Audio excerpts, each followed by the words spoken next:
پاکستان میں توہین مذہب کے مقدمات میں تشویشناک حد تک اضافہ دیکھنے میں آیا ہے اور ان مقدمات میں جن افراد پر مذہب کی توہین کے الزامات عائد کیے جاتے ہیں ان کی اکثریت خود مسلمان ہوتی ہے، یہاں تک کہ اب دین کے لیے کام کرنے والے مذہبی اسکالرز بھی ان الزامات سے محفوظ نہیں رہے ہیں۔ متعدد علماء اور مذہبی شخصیات پر توہین مذہب یا توہین آمیز کلمات کہنے کے الزامات لگ چکے ہیں، جس کے نتیجے میں انہیں اپنی وضاحت پیش کرنے اور بعض اوقات معافی جاری کرنے پر مجبور ہونا پڑا ہے۔ اسی تناظر میں گزشتہ سال ایک مختلف نوعیت کا مقدمہ بھی سامنے آیا جس نے ملک بھر میں توہین مذہب کے قوانین کے ممکنہ غلط استعمال پر ایک نئی بحث چھیڑ دی۔ گزشتہ سال اگست میں دین کے لیے کام کرنے والے معروف اسکالر انجینئر محمد علی مرزا کو تعزیرات پاکستان کی دفعہ 295C کے تحت گرفتار کر لیا گیا، جس میں موت کی سزا ہو سکتی ہے، ضمانت ملنا ناممکن ہو جاتی ہے۔ یہ گرفتاری اس الزام کی بنیاد پر عمل میں آئی کہ انجینئر محمد علی مرزا نے ایک دوسرے مذہب سے منسوب ایک گستاخانہ نظریے کو دہرایا تھا۔ اس معاملے کے بعد یہ اہم سوال کھڑا ہو گیا کہ کیا کسی اور کے کہے گئے گستاخانہ الفاظ یا نظریات کو محض نقل کرنا یا بیان کرنا بھی توہین کے زمرے میں آتا ہے یا نہیں؟ اس حوالے سے ہمارے اکتوبر کے پروگرام میں ہم نے مختلف مکاتب فکر سے تعلق رکھنے والے مذہبی اسکالرز اور علماء دین کی رائے بھی اپنے پروگرام میں بتائی تھی، جن میں معروف عالم دین مفتی طارق مسعود، مولانا امین شہیدی، مفتی فضل ہمدرد، اسلامی اسکالر جاوید احمد غامدی، جامعہ بنوریہ کے محتمم اور مرحوم مفتی نعیم کے صاحبزادے ڈاکٹر مفتی نعمان نعیم، علامہ سید جواد نقوی، معروف عالم دین اور مولانا زاہد الراشدی کے صاحبزادے مولانا عمار خان ناصر اور معروف عالم دین مرحوم مولانا اسحاق کے شاگرد مفتی کاشف علی شامل تھے۔ اور ان تمام علماء نے اس بات پر اتفاق کیا تھا کہ کسی دوسرے شخص کے گستاخانہ کلمات یا نظریات کو محض نقل کرنا توہین مذہب کے زمرے میں نہیں آتا، نہ ہی اس پر توہین مذہب کے قانون کا اطلاق ہوتا ہے۔ علماء کے مطابق کسی کو بھی یہ حق حاصل نہیں ہے کہ وہ صرف اس بنیاد پر کسی شخص کو گستاخ قرار دے دے۔ لاہور ہائی کورٹ کی راولپنڈی بینچ نے انجینئر محمد علی مرزا کی ضمانت منظور کر لی اور وہ 5 دسمبر کو تقریباً 103 دن جیل میں گزارنے کے بعد رہا ہو گئے۔ رہائی کے بعد ایک انٹرویو میں خود انجینئر محمد علی مرزا نے بتایا کہ وہ اس نوعیت کے مقدمات کے حقیق نہیں ہیں۔ ان کے مطابق اڈیالہ جیل میں ان جیسے کئی دیگر ملزمان بھی موجود تھے جو اسی طرح کے الزامات کے تحت سزائیں کاٹ رہے تھے، کچھ کو سزا ہو چکی تھی تو متعدد الزام کے بعد گرفتار ہوئے اور ضمانت تک نہ ملی۔ اس قسم کے معاملات پر بات کرنے کے لیے ہمارے ساتھ خود آج موجود ہیں انجینئر محمد علی مرزا صاحب۔ انجینئر صاحب بہت شکریہ ہمیں شو میں جوائن کرنے کے لیے۔ ظاہر 295C ایک بہت ہی خطرناک FIR ہے اور ایک آئی تھنک آپ پہلے ہی اسکالر ہیں، مذہبی اسکالر جن کے خلاف یہ FIR ہوئی، اور یہ جب FIR ہو جائے تو پولیس کے ہاتھ سے معاملہ نکل جاتا ہے، انتظامیہ کے ہاتھ سے معاملہ نکل جاتا ہے، جج الگ ڈر رہے ہوتے ہیں۔ آپ کو 103 دن بہرحال گزارنے پڑے۔ آپ پہلے اس پر اپنے تاثرات دیجیے گا، اس کے بعد میں آپ نے جو بہت ہی اہم باتیں کی ہیں ان پہ بھی آپ سے بات کروں گا۔ شکریہ شاہزیب بھائی، بلکہ انجینئر شاہزیب بھائی، میں امید کروں گا کہ آج آپ سوالات کی چوٹ لگائیں گے اور انشاءاللہ میں آپ کے ساتھ مل کے وہ ساری دیواریں گراؤں گا انشاءاللہ تعالی۔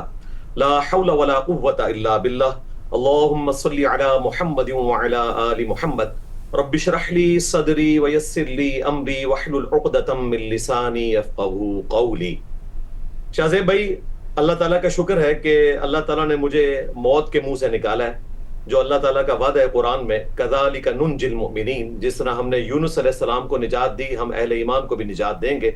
میں نے انبیاء اکرام علیہم السلام کی دعاؤں کو حرز جاں بنایا اپنی جیل کی تنہائیوں میں، اور دعاؤں میں اپنے رب کے حضور گڑ گڑا کر یہ چیز مانگی کہ نہ صرف میں بلکہ میرے ساتھ جتنے لوگ یہاں پہ بے گناہ قید ہیں، اللہ تعالیٰ ان کو رہائی عطا فرمائے۔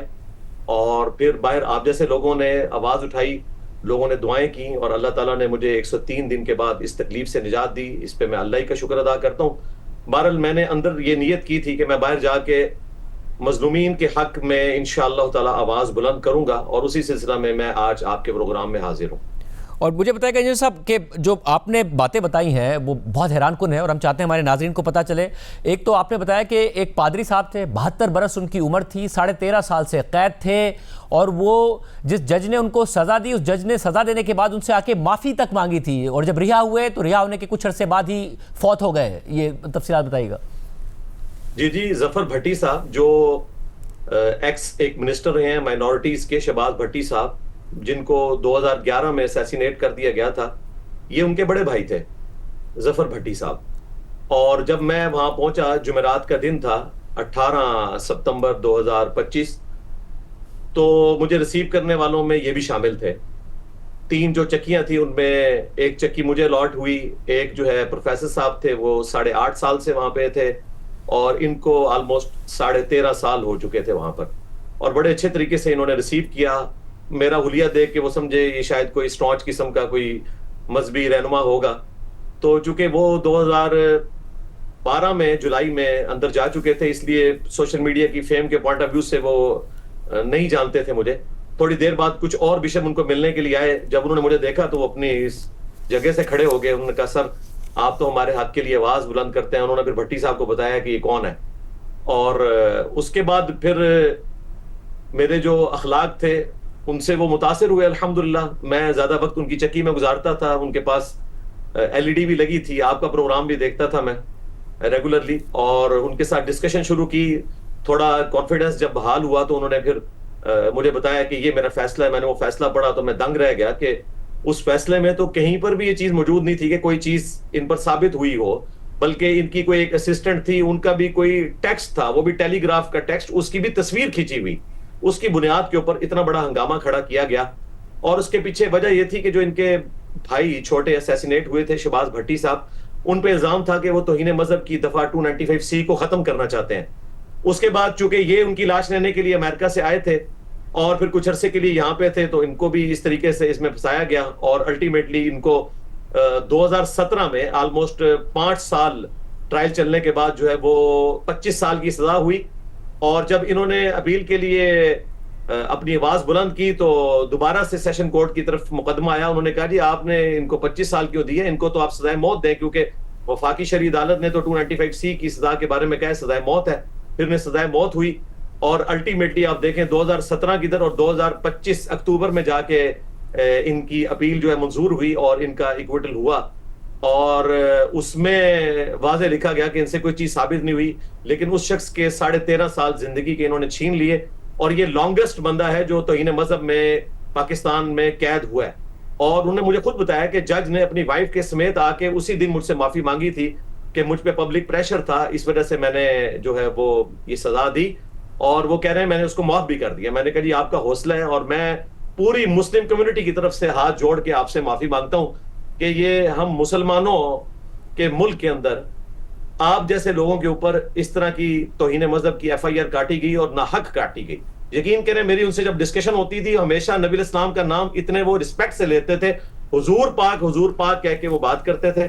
پنجابی بھی بولتے تھے, اردو بھی, چونکہ بیسیکلی پنجابی تھے, تو بڑے اچھے طریقے سے ڈسکشن ہوتی تھی. قرآن پاک کے حوالے سے, انجیل کے حوالے سے ہماری لمبی ڈسکشنز ہوتی تھی. میں اپنا وقت زیادہ کوشش کرتا تھا ان کے ساتھ گزاروں. جب وہاں پہ صفائی کا دورہ ہوتا تھا بدھ والے دن اور جمعرات کو سپرنٹینڈنٹ نے آنا ہوتا تھا, تو میں ان کے ساتھ مل کے ان کا سارا سامان چکی سے باہر نکال کے تو باہر اوپن ایریا میں رکھتا تھا. یہ وہاں کا SOP ہے.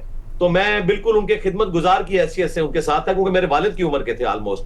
اور ان کا ایکویٹل ہوا 5 اکتوبر 2025 کو, اور 2 اکتوبر 2025 کو, اور 5 اکتوبر کو ان کی ڈیتھ ہو گئی.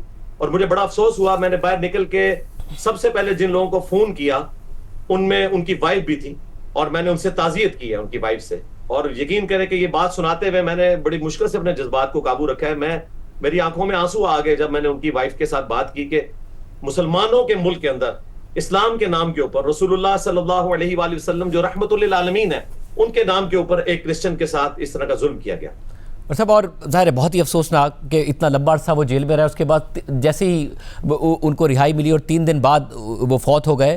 ایک نابینا شخص, ایسے لوگ بھی توہین کے الزام میں آپ نے گرفتار دیکھے؟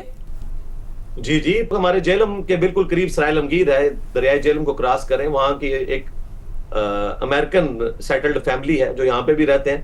تو ان کا بچہ تھا, وہ پاگل ڈکلیئر ہوا ہوا ہے, باقاعدہ بورڈ بنا, انہوں نے ڈکلیئر کیا. کچھ عرصے کے لیے اس کو پاگل خانے میں لاہور جمع بھی کروایا انہوں نے, اور اس کے بعد پھر اس کو یہاں پہ لے آئے. اب مجھے بتائیں, جس شخص کا ذہنی توازن ٹھیک نہیں ہے اس کو لا کر یہاں پہ رکھنا, اس سے تو یہ بھی ایکسپیکٹ نہیں ہے کہ وہ یہاں پہ بھی اس طرح کے کلمات نکالے اور ملازمین میں سے ہی کوئی شخص اس پہ کوئی ایکٹیویٹی پرفارم کرنے کی کوشش کرے. اتنا خطرناک کھیل کھیلا گیا, اور امریکن سٹیزن ہے, اور وقتاً فوقتاً امریکن ایمبیسی کے لوگ اس کو دیکھنے کے لیے بھی آتے ہیں.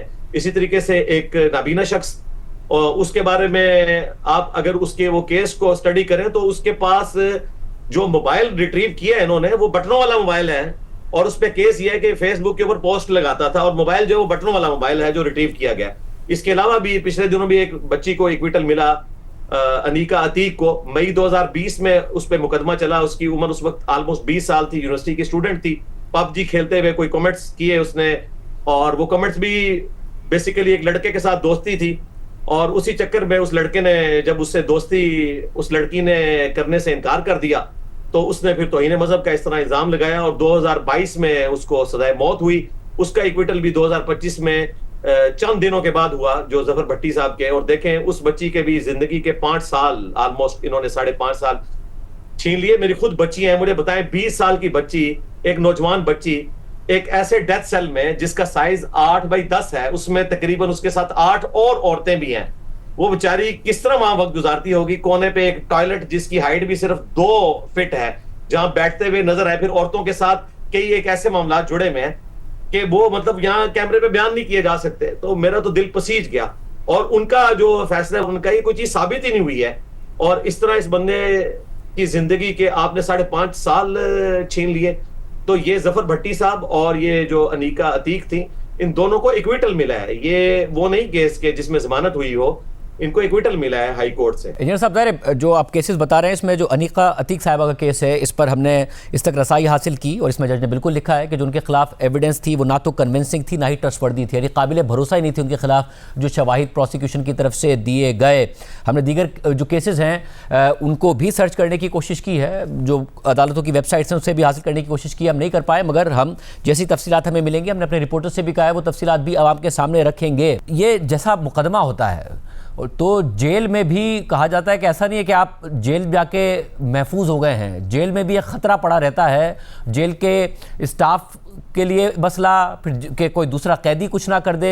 یہ بتائیے 103 دن آپ کے کتنے مشکل تھے, اور دیگر قیدی جن کی آپ بات کر رہے ہیں ان کے لیے کتنا مشکل ہوتا ہے وہاں پر ہونا؟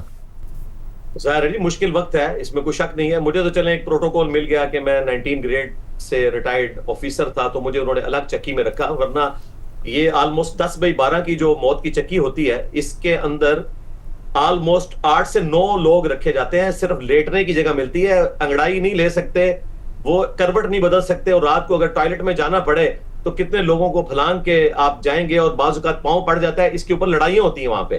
اور پھر توہین مذہب کا جو معاملہ ہے, اس میں تو مجھے ظفر بھٹی صاحب نے خود بتایا, وہ اس وقت کئی لوگوں کے ساتھ چکی میں قید تھے, تو ایک ملازم نے بڑے ہوشیاری کے ساتھ اندر پسٹل لے گیا تھا, اور اس نے فائر کیا. ایک فارنر یہاں پہ قید تھا توہین مذہب کی FIR میں, تو اس کے شولڈر پہ گولی لگی, اور اس کے بعد اس کے ساتھ تو ایک نیکی ہوگی کہ وہ بچ گیا اور اس کی بیل بھی ہوگی, اور پھر باہر کے ملک چلا گیا.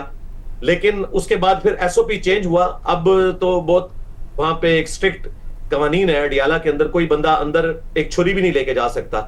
بڑے یعنی اہتمام کے ساتھ تلاشی والا معاملہ ہوتا ہے, اسلحہ لے کے جانا تو بڑی دور کی بات ہے. رہا یہ معاملہ کہ ایک دوسرے قیدی سے خطرہ, تو وہ خطرہ نہیں ہوتا. اس کی وجہ یہ ہے کہ تمام قیدی توہین مذہب والے ایک جگہ پہ انہوں نے رکھے ہوئے ہیں. رہا باہر کا معاملہ, تو باہر سے کوئی اور بندہ نہیں آتا, اور وہاں پہ جو لوگ ڈیوٹی والے ہیں وہ بھی انہوں نے ایسے بندے رکھے ہوئے ہیں کہ جن کے اندر ٹالرنس موجود ہے. اور میں آپ کو کیمرے کی وساطت سے بتاؤں, میں پورا 1-2 گھنٹے کا پروگرام آپ کے ساتھ کر سکتا ہوں کہ جیل کی پولیس بالکل ڈیفرنٹ ہوتی ہے اس پولیس سے جس کو ہم جانتے ہیں. وہ جیل میں جو قیدی ہیں ان کے غم میں برابر کی شریک ہوتی ہے. ان کو بھی اتنی ہی خوشی ہوتی ہے ایکویٹل کے اوپر جتنے کے قیدیوں کے گھر والوں کو ہوتی ہے. وہ ایک خاندان کا حصہ بن چکے ہوتے ہیں, اور بڑا پازیٹیولی ان کا کردار ہوتا ہے, کیونکہ ہیومن رائٹس والوں نے ان کی کافی تربیت کی ہے اس حوالے سے. لہٰذا اب حالات کافی حد تک بہتر ہیں الحمدللہ. ویسے مجھے یہ بتائے گا کہ جو کچھ کیسز آپ نے بتایا اس میں تو واضح طور پر یہ نظر آ رہا ہے کہ پھنسایا گیا لوگوں کو. اب پاکستان میں حالیہ عرصے میں بہت زیادہ اضافہ ہوا ہے, اور بہت سارے خاندان ہیں جو یہ کہتے نظر آتے ہیں کہ ٹریپ کیا گیا, اور وہ ٹریپ میں کیا جاتا ہے لوگوں کو کسی بھی طریقے سے, اور پھر وہ مقدمے میں وہ گرفتاری ہو جاتی ہے, اور سینکڑوں اب ایسے کیسز ہیں. یہ آپ نے وٹنس کیا, آپ کے علم میں آئی یہ بات وہاں؟ جی بالکل آئی. ہمیں تو بہت پہلے سے ان جو متاثرین کی فیملیز ہیں وہ رابطہ کر رہی تھی, لیکن میں نے کہا جب تک میں تحقیق نہیں کروں گا اس وقت تک اس پہ بات نہیں کروں گا. آپ یقین مانیں جب میں پہلے دن وہاں پہنچا 18 ستمبر 2025 کو, تو وہاں جتنے نوجوان قید تھے ظاہر مجھے جانتے تھے وہ ویڈیوز کے پوائنٹ آف ویو سے, تو یقین کریں وہ اتنے خوش ہوئے, انہوں نے لیٹرز بھجوائے مجھے اندر کے جی اللہ تعالیٰ نے آپ کو یہاں اس لیے بھیجا ہے کہ آپ کے ذریعے ہمارا مقدمہ پوری دنیا تک پہنچے, تو جب آپ باہر نکلیں گے تو آپ نے ہم مسکینوں کی آواز بھی پہنچانی ہے. میں نے کہا مجھے تو ابھی پتہ نہیں کہ میں نے بھی باہر نکلنا ہے کہ نہیں. پھر انہوں نے مجھے باقاعدہ فائلز بھجوائی کہ ہمارے کیس کو آپ سٹڈی کریں, اور اس میں جو سرکاری ادارہ ہے national commission for human rights Pakistan کا, باقاعدہ ان کی رپورٹ ہے, اسپیشل برانچ کی رپورٹ ہے کہ ہنی ٹریپ کے ذریعے اس طریقے سے بچوں کو پھنسایا گیا, توہین ان سے کروائی گئی. اصل میں مجرم وہ لوگ ہیں جو یہ توہین کرواتے ہیں, اور یہ ایک پورا گینگ ہے. میں آپ کے اس چینل کی پالیسی کی وجہ سے ان لوگوں کے نام نہیں لوں گا, لیکن وہ سب کو پتا ہے. آپ نے بھی کچھ چیزیں ہائی لائٹ کی تھی اپنے پروگرام میں. جن لوگوں کو شوق ہے وہ شاہزیب بھائی کا, بلکہ انجینئر شاہزیب بھائی کا وہ پروگرام دیکھ لیں. یہ انجینئر میں ان کو چھیڑنے کے لیے نہیں کہہ رہا, یہ واقعی انجینئر ہیں. الحمدللہ انجینئر جہاں بھی جاتے ہیں وہ چھا جاتے ہیں اللہ کے فضل سے. تو وہ پروگرام دیکھیں, اس میں وہ سارے لوگ دکھائے ہوئے ہیں کہ کون لوگ اس میں انوالو ہیں. تو میں نے باقاعدہ وہ رپورٹس پڑھی. پھر وقتاً فوقتاً کچھ لوگ دورے سے ایک دن پہلے جو صفائی ہوتی ہے سفیدی کے لیے لوگ آتے تھے, بچے مجھ سے ملتے تھے, کوئی کھانا دینے کے لیے آتا تھا تو وہ اپنی کوئی دردناک سٹوری بتا دیتا تھا, پھر میں چیزوں کو اسٹڈی کرتا تھا. پھر باہر نکل کے بھی میں نے کچھ چیزیں دیکھی, تو میں اسی رزلٹ پہ پہنچا ہوں کہ یہ معاملات ہیں. اصل گستاخ وہ لوگ ہیں جنہوں نے ان کو پھنسایا اس میں. اور ظاہر ہے کہ ایک ٹین ایجر بچہ اگر غلطی کی وجہ سے کسی ایک چیز میں پھنس گیا تو منظریہ بھی دیکھنا چاہیے کہ انٹینشن اس کی گستاخی کی ہے تھی یا نہیں تھی. اور کئی لوگ ایسے ہیں جن سے باقاعدہ پھر ہمارے اداروں کے لوگوں نے جو آج سزا بھگت رہے ہیں, NCCIA کے کچھ آفیسرز جو معزول کر دیے گئے, انہوں نے 50 لاکھ رشوت بھی مانگی اس معاملے میں کہ ہم آپ کا کیس فارغ کرتے ہیں. اور ایک لاہور ہائی کورٹ کے راولپنڈی بینچ کے ایک مشہور جج جو تھے وہ ان کو زبردستی پھر استعفیٰ لے کے فارغ کیا گیا. لیکن افسوس ہے حکومت پہ کہ انہوں نے ان کو فارغ تو کر دیا, انہوں نے جو 400 کے قریب لوگ, جن میں سے 200 اڈیالہ میں تھے اور 200 آلموسٹ کوٹ لکھپت جیل کے اندر, وہ جو متاثرین ہیں ان کیا کون پرسان حال ہوگا. یہ پچھلے دنوں میں میرے جانے کے بعد آلموسٹ 47 بیلز ہوئی ہیں, اس سے پہلے ایک بیل بھی نہیں ہوئی.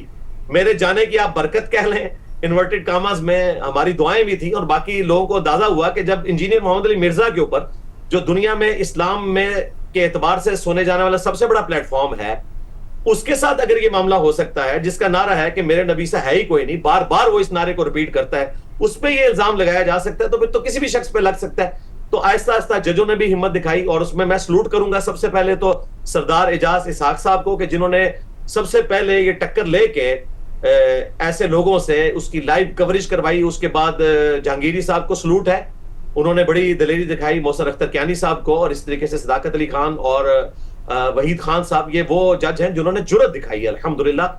اور اللہ کا شکر ہے کہ اب یہ بچے کافی سارے 47 کے قریب بیلز ہو چکی ہیں. آپ کو اب لگتا ہے کہ ریاست کی سنجیدگی ہے, ریاست انڈر پریشر نہیں ہے جیسے کہ ماضی میں ہوا کرتی تھی, اور کچھ جو بھی ہو رہا ہے وہ فور گڈ ہو رہا ہے کہ جی اس ملک میں جو انٹالرنس ہے اس سے جان چھڑانی ہے, اس ملک میں جتھے جو ہیں ان کی نہیں چلے گی, ریاست کی ریٹ ہوگی, وہ آپ کو نظر آ رہا ہے گرفتاری سے لے کر اپنی ضمانت تک؟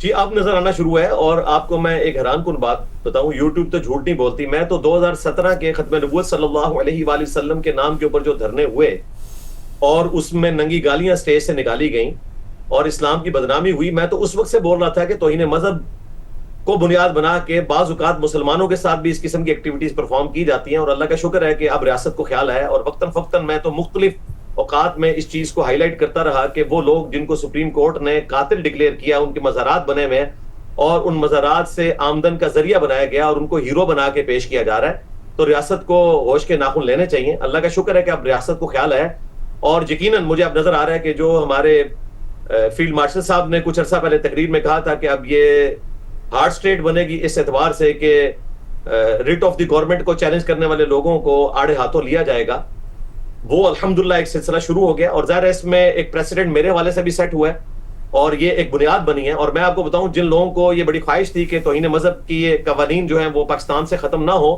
ان کے لیے میں کہوں گا کہ یہ لوگ خود کچھ حملہ آور ثابت ہوئے ہیں توہین مذہب کے قوانین کے اعتبار سے.